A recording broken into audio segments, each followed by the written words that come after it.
সুখের সংসার নাম করে, যা পায় ভগবানকে ভোগ লাগিয়ে প্রসাদ পায়, এর থেকে সুখের সংসার আছে কি? কি গো, আমি তো ঠিক করেছি আর 1-2 বছর কীর্তন করে এরপরে বেরিয়ে পড়বো।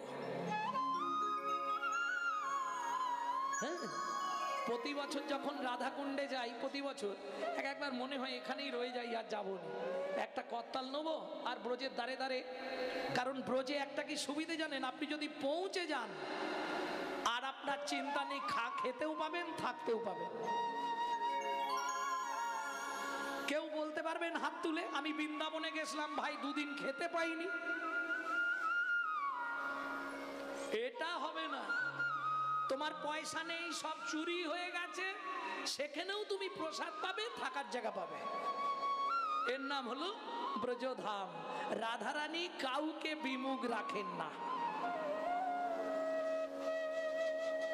আর যদি আপনি রাত্রির 12টা-1টার দিকে গিয়ে রাধাকুণ্ডের তীরটায় বসে থাকেন, আপনি নিজে অনুভব করতে পারবেন যে আজও বৃন্দাবনে লীলা বর্তমান। এটা বলে বোঝানো যাবে না। মিষ্টি কতখানি মিষ্টি বলা যায় কি? এটা বলা যাবে না। রাত্রির 1টা-1:30টার সময় গিয়ে রাধাকুণ্ডের তীরে বসে থাকবেন একা, কিচ্ছু নয়, হাতে জপের মালাটা নেবেন, নাম করবেন আর চুপ করে রাধার চরণ চিন্তা করবেন। লীলা যে বর্তমান আপনি নিজে অনুভব করতে পারবেন যে আজও ব্রজধামের লীলা বর্তমান চলছে।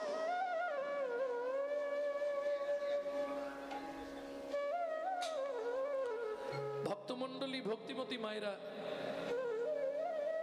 ভগবান বলেইছে যে করে আমার আশ, আমি করি তার সর্বনাশ।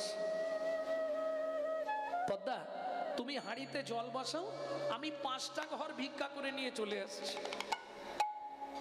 করতালটা নিয়ে আর ভিক্ষা ঝোলাটা নিয়ে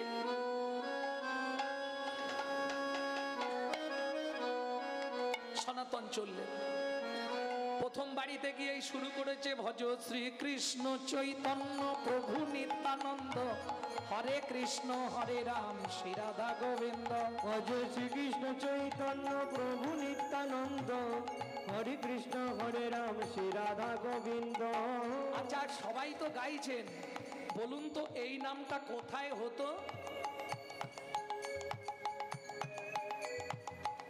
এই নামটা কোথায় হতো? নবদ্বীপের পথে পথে। আর শিবাসঙ্গনে কোন নাম হতো? শ্রীকৃষ্ণ চৈতন্য মহাপ্রভু নিত্যানন্দ অদ্বৈত গদাধর আদি ভক্তবৃন্দ। ভজ শ্রীকৃষ্ণ চৈতন্য মহাপ্রভু নিত্যানন্দ অদ্বৈত আদি গদাধর ভক্তবৃন্দ। বুঝে নেওয়া গেল। আর যেটা গৌড়ীয় বৈষ্ণব ধারায় প্রযোজিত হয়েছে ভক্তিবিনোদ ঠাকুর মহাশয়, ভজ শ্রীকৃষ্ণ চৈতন্য প্রভু নিত্যানন্দ শ্রী অদ্বৈত শিবাসাদি গৌর ভক্তবৃন্দ। ভজ শ্রীকৃষ্ণ চৈতন্য প্রভু নিত্যানন্দ শ্রী অদ্বৈত গদাধর শিবাসাদি গৌর ভক্তবৃন্দ। ভজ শ্রীকৃষ্ণ চৈতন্য প্রভু নিত্যানন্দ শ্রী অদ্বৈত গদাধর শিবাসাদি গৌর ভক্তবৃন্দ। ভজ শ্রীকৃষ্ণ চৈতন্য প্রভু নিত্যানন্দ শ্রী অদ্বৈত গদাধর শ্রীবাসাদি গৌর ভক্তবৃন্দ। 3 ঘর ভিক্ষা হয়ে গেছে, অযাচিত, কাউকে চাইতে হয়নি। আর 2 ঘর হলেই হয়ে যাবে 5 ঘর ভিক্ষা। মুশকিল, আকাশে দেখা দিল বজ্র বিদ্যুৎ।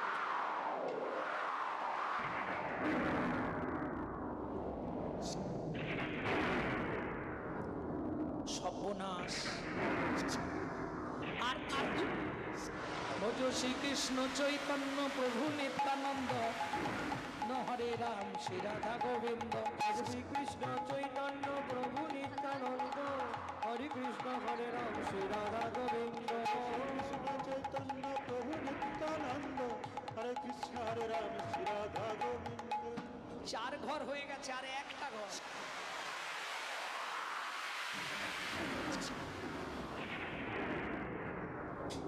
রকম ভিক্ষাটা নিয়ে ছুট দিতে হবে, বৃষ্টি এসে গেলে আর ফেরা যাবে না। কোন রকম ভিক্ষাটা নিয়ে পথে বাইর হয়ে গেছে,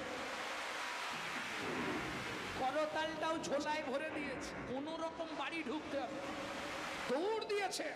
কিন্তু দুর্ভাগ্য, রাস্তার মাঝখানে এসেছে, ঠিক কড়াত করে বজ্রপাত হয়ে গেল। সারা শরীরটা দাউ দাউ করে জ্বলছে, মাটিতে পড়ে গেল দেহটা। দূর থেকে প্রতিবেশীরা দেখলো, আরে সনাতন না, দেখো সারা জীবন পাপ করে পাপের প্রায়শ্চিত্ত হয়ে গেল। নাম করলে কি হবে, আগের জন্মের কর্মফল তাকে তো ছাড়বে না। ভক্তমণ্ডলী, ভক্তিমতী মায়েরা, চল চল চল, বৃষ্টি থেমেছে, গিয়ে দেখি। সবাই যতক্ষণে এসে দেখলো শুধু ছাই। পদ্মাবতীকে একটা খবর দিতে হবে না? পদ্মা, পদ্মা বাড়ি আছো? পদ্মা, কি হয়েছে জ্যাঠামশাই? ও, ওর কাছে এসছেন, ও তো ভিক্ষায় গেছে, এই বৃষ্টি থেমেছে, এবার ফিরবে। পদ্মা, উনানে কি বসিছ? জ্যাঠামশাই, কাল তো একাদশী গেছে, ছোট্ট ছেলে 4 বছরে, একটুখানি জল বসিয়েছি, ও বলল ভিক্ষা করে চাল আনবে।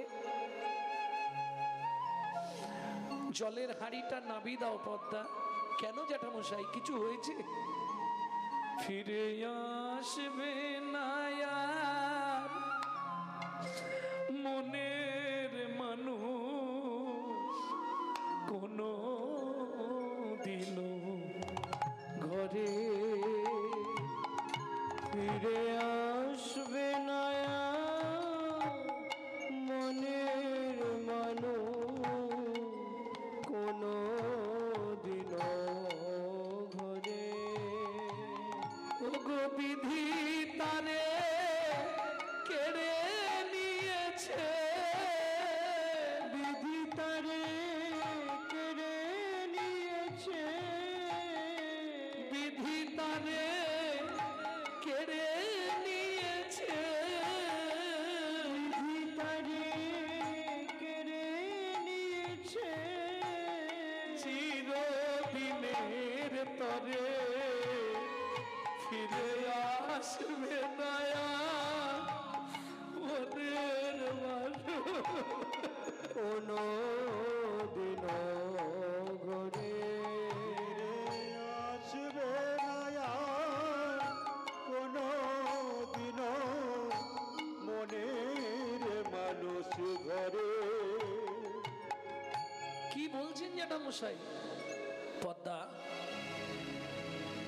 ভিক্ষা করে সনাতন বাড়ি ফিরছিল, কিন্তু রাস্তার মাঝখানে মাথায় বজ্রপাত পড়ে মারা গেছে।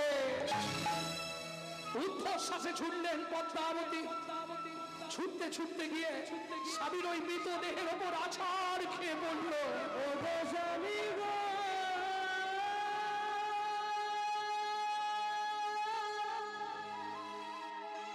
এ কি রকম সাজা দিলে আমায় বলো তুমি।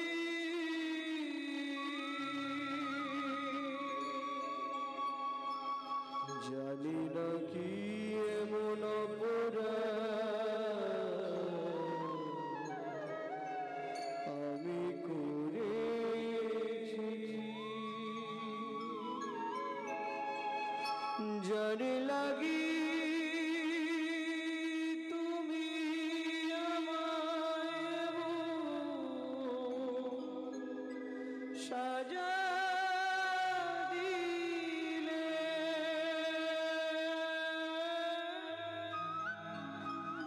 বলে দাও ভগবান,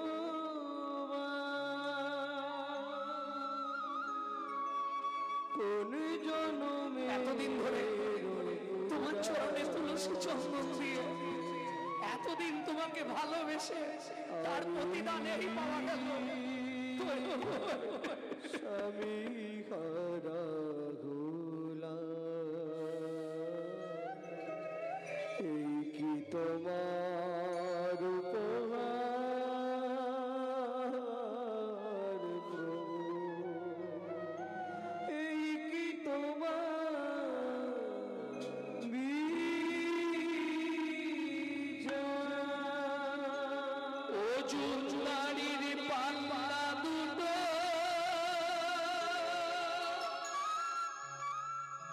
সমান হলো কি, হায় বিধাতা তোমার এমন বিচার দেখিবি। ওজনদারির পাল্লা দুটো সমান হলো কি, হায় বিধাতা তোমার এমন বিচার দেখিনি। একদিকে চাপালে তুমি মুঠো মুঠো ধূল,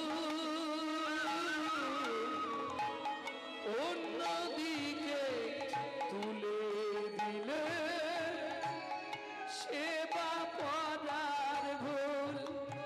বিধাতা ও বিধাতা, এই কি বিচার বলো তো। ওমা মা, ওমা বাবা এইভাবে শুয়ে আছে কেন রাস্তায় মা? ওমা বাবাকে ডেকে দাও না মা। 4 বছরের ছেলে, সে তো কিছু বোঝে না। ভাবুন ওই অবস্থায় ধরা কাঁচা পড়ে বাবার অন্ত্যেষ্টি ক্রিয়া করলো, বাবার মুখগ্নি করলো, সাধ্য শান্তি সব মিটে গেল, কিন্তু চলবে কি করে?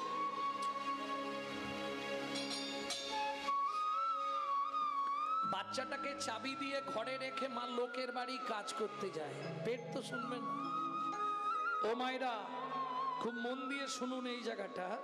প্রত্যেক দিন সকাল থেকে সন্ধে অবধি কাজ করলে 2টো করে হাতে গড়া আটার রুটি তখনকার দিনের মাইনে, একটা মা খায় আর একটা জল দিয়ে ভিজিয়ে ছেলেটাকে খাওয়ায়। ভাবুন, তাও ভগবানের সহ্য হলো না। বড় লোকের বাড়ির কাজ তো, কাজের শেষে আঁচল পেতে দাঁড়ায়, 2টো রুটি ছুঁড়ে দেয়। আজকে রুটিটা আঁচলে না পড়ে নিচে পড়লো। আর ওই যে প্রবাদ বাক্য আছে না, কারো সর্বনাশ আর কারো পৌষ মাস। কুকুরে ছুটে এসে রুটিটা নিয়ে চলে গেল। মা কেঁদে উঠলো, বাড়ি ফিরবো কি করে? বাড়ি ফিরে চাবিটা খুললেই ছেলেটা ছুটে আসবে, মা খাবার এনেছো মা? পেটের জ্বালা যে বড় জ্বালা গো, দাও না মা, কিছু খেতে দাও না মা।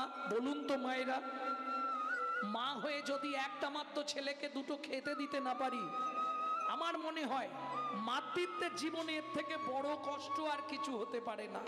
পারে? দুঃখিনী মা পদ্মাবতী ফেরার সঙ্গে সঙ্গে মাদু ছুটে এসছে, মা খাবার এনেছো মা, খাবার এনেছো? বাবা আজকে খাবার পাইনি বাবা, খুব খিদে পেয়েছে, দাও না মা, কিছু একটু খেতে দাও না। কি করবে মা? খালি একটা বাতি হাতে পাড়ায় গেল দাঁড়ে দাঁড়ে ভিক্ষা করতে, তোমাদের একটু ভাতের ফ্যান আমাকে দাও না। যারই দরজায় যায় সেই দরজাটা বন্ধ করে দেয়। কি করবে? সারা পাড়া ঘুরে মা যখন এতটুকু ফ্যান ভিক্ষা করতে পারলো না, মনে মনে ভাবলো কি হবে এই পাপের পৃথিবীতে বেঁচে থেকে। ছলে বলে কলে কৌশলে মাধুকে ঘুম পাড়িয়ে দিয়ে আমি নদীর জলে আত্মহত্যা করে মরব।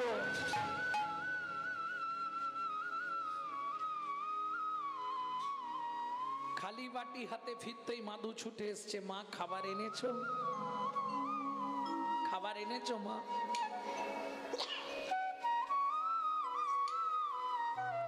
দাও দাও না মা, কিছু একটু খেতে দাও না মা। কি করবে মা? মাধু কোলে আয় বাবা, জল খেয়ে ঘুমিয়ে যা। সকাল থেকে শুধু তো জলই খাচ্ছি। যদিও কাহিনীটা শুনলে অনেকের মনে হয় গল্প, কিন্তু একটু পিছন দিক ঘুরে দেখবেন অনেক ফ্যামিলিতে এমন একটা দিন গেছে। কারণ এখনো আমার মা তো বেঁচে আছে। একদিন এমন দিন গেছে, মা পাড়া থেকে ফ্যান চেয়ে এনে নুন দিয়ে গুলে দিত, আমি খেয়ে স্কুল যেতাম। আজকে হয়তো সাধুগুরু বৈষ্ণবের কৃপায় একটা জায়গায় পৌঁছে গেছি, কিন্তু আমার জীবনেই এমন দিন গেছে।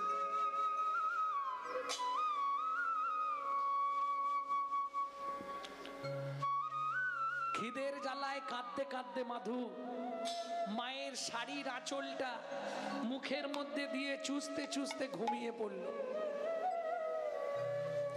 ভক্তমণ্ডলী, ভক্তিমতী মায়েরা, এইবার যখন এই শাড়ির আঁচলটা মুখে দিয়ে চুষছে, ঘুমিয়ে গেছে তো দাঁতটা চেপে গেছে। মা মাধুকে বিছানার ওপর শুইয়ে দিয়ে ভগবানের উদ্দেশ্যে বলছে, ভগবান, শাস্তে বলে জীব দিয়েছেন যিনি, আহার দেবেন তিনি। ঠাকুরগো, তোমার চরণে মাধুকে রেখে আমি চলে যাচ্ছি। মাধু, ঘুম ভাঙলে যখন শুনবি তোর মা আত্মহত্যা করেছে, বাবা দুঃখিনী অভাগিনী মাটাকে ক্ষমা করে দিস বাবা।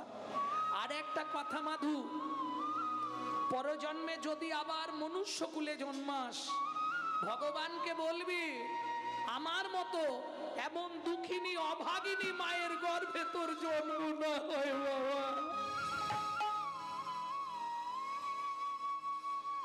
এই বলে দুঃখিনী মা পদ্মাবতী মাধুকে সুই দিয়ে চলে যেতে যাবে। 1 পা 2 পা 3 পা, কি হলো? আঁচলে টানে মাধু জাগিয়া উঠিল, আচলের টানে মাধু জাগিয়া উঠিল, আচলের টানে মাধু মাগো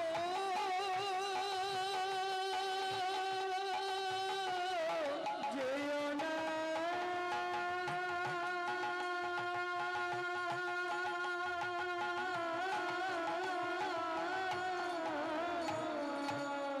আচলের টানে মাধু জাগিয়া উঠিল, আমায় ফেলে যেও না মা, কাঁদিতে লাগিল। আমায় ফেলে যেও না মা, কাঁদিতে লাগিল। মাগো আমি কি তোমার এতই বোঝা, আমি কি তোমার এতই বোঝা, আমি আর খাবার চাইব না মা, আমি কি তোমার এতই বোঝা, আবার চাইব না মা, আমায় ফেলে যেও না মা। আর খাবার চাইব না মা, আমায় ফেলে যেও না মা, আর খাবার চাইব না মা। আমি কি তোমার এতই বোঝা। কোনো মার যেতে পারে? ছুটে গিয়ে মাধুর মা মাধুকে বুকের মধ্যে জড়িয়ে ধরেছে। মাধু, আমার বুকে আয় বাবা, আয়। ও মা, ছোটবেলায় বাবা মরে গেছে, তুমিও যদি চলে যাও আমি কি করে বাঁচবো মা? তুমি চিন্তা করো না, কাল থেকে আমি রোজগার করব।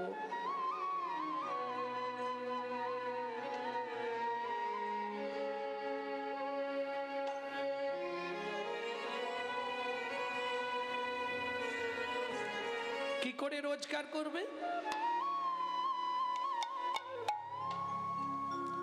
দুঃখিনী মা হাতে একটা বাটি নিয়েছে, মাকে বলেছে তুমি চোখটা বন্ধ করে থাকবে।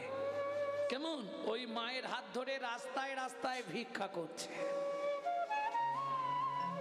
আহা, মধুর কণ্ঠ, ছোট্ট ছেলে কি বলছে শোনো। চোখের জলে বুক ভেসে যায়, মুখের দিকে চায়, একটি পয়সা দাও ও বাবু গো, একটি পয়সা দাও ও বাবু গো, একটি পয়সা দাও। গৃহেতে গোবিন্দ সেবা ফিরিয়া তাকায়, গৃহেতে গোবিন্দ সেবা ফিরিয়া তাকায়, চোখের জলে মুখ ভেসে যাও, মুখের দিকে চাও, একটি পয়সা দাও ও বাবু গো, একটি পয়সা দাও ও বাবু গো, একটি পয়সা দাও। জয় রাধে। যা ভিক্ষা পেয়েছে এখন 15 দিন চলে যাবে। বাচ্চা ছেলে তো কিরকম ভিক্ষা দেখুন, যে এক ব্যাগ বাজার করে নিয়ে যাচ্ছিল সে বাজারটার ব্যাগই শুদ্ধ দিয়ে চলে গেছে, যে এক বস্তা চাল নিয়ে যাচ্ছিল সে চালের বস্তাটাই নাবি দিয়ে চলে গেছে, যে এক বস্তা আলু নিয়ে যাচ্ছিল সে আলুর বস্তা নাবি দিয়ে চলে গেছে। এখন 15 দিন আর কিছু লাগবে না, একদিনের ভিক্ষায় ভক্তমণ্ডলী ভক্তিমতী মায়েরা কৃপা হয়ে গেল। এইভাবে প্রত্যেক দিন যা পায় ভগবানকে দিয়ে মা ছেলে প্রসাদ পায়। প্রত্যেকটা জিনিসের সাইড এফেক্ট আছে, যাকে বাংলায় বলা হয় পার্শ্ব প্রতিক্রিয়া, তাই তো ইংরেজিতে বলা হয় সাইড এফেক্ট। যেমন কেউ যদি 365 দিন আমিষ আহার করে, তার কথাবার্তা চলাফেরা হবে আসুরিক মনোভাব, অসুরের মতো।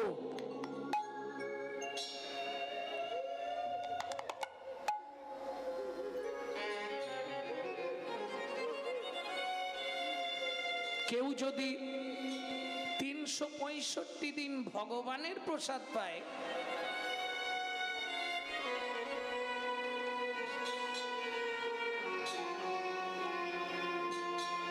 তার কথাবার্তা হবে দেবত্ব ভাব, দেবতার মতো।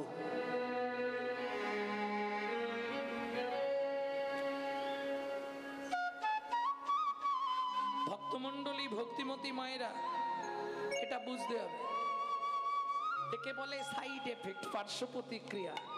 যেমন দেখবেন যারা খুব ছোটবেলা থেকে স্মোক করে, মুখ বিড়ি টিড়ি খায় না, ওদের বুড়ো বয়সে গিয়ে একটা নিদেনের কাশি শুরু হয়, ওই কাশিতেই ওরা মরে যায়।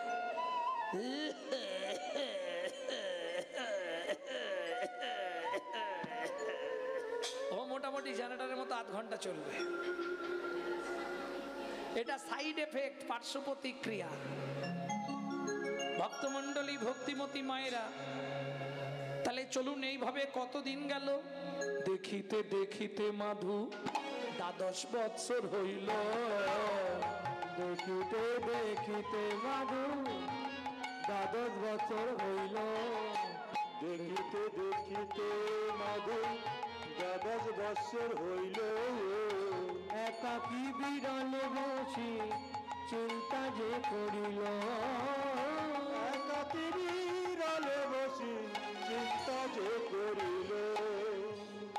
হ্যাঁ রে হরি, তোর আত্মীয় স্বজন আছে, আজকেই তুই যাবি আত্মীয় বাড়ি।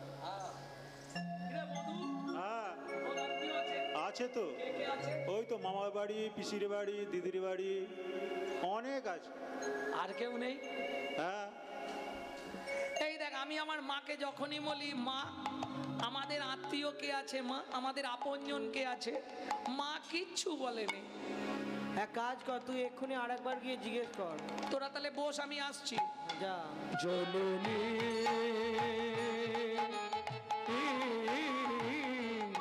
বলো মা, মা ও মা, কি হয়েছে রে মাধু?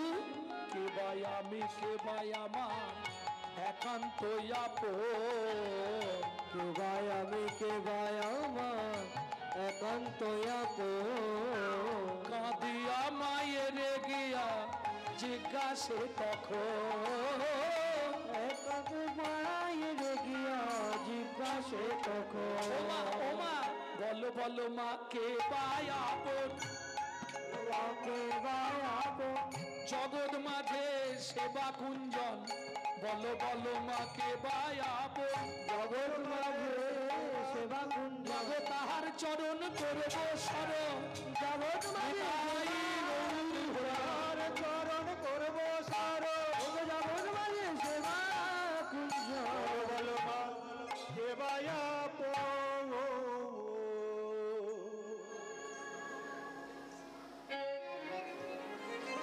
ওমা মা কিরে বলো না এই পৃথিবীতে আমাদের আপনজনকে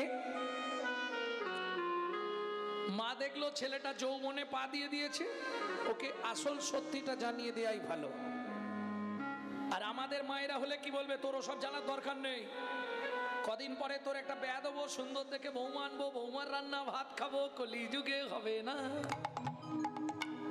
হ্যাঁ দেখবেন কলিযুগ এমন একটা যুগ যে যত বেশি আশা করবে তার কপালে তত বেশি কষ্ট হবে লিখে রাখুন লিখে নিন স্ট্যাম্প পেপার নিয়ে আসুন আমি লিখে দেবো যে যত বেশি আশা করবে তার কপালে তত বেশি কষ্ট হবে আপনি বলবেন কি দেখে বলছেন সংলাপ দেখে আশারও ছলনে লোভিলি যাতনা আশারো ছলনে লোভিলি যাতনা আশারও ছলনে লোভিলি যাতনা কভু না ঘুচিল স্বপন ঘোর কিছু বুঝলেন আশার ছলনে আশা করলি ওটা ছলনা লোভিলি যাতনা যত আশা করবি তত যন্ত্রণা পাবি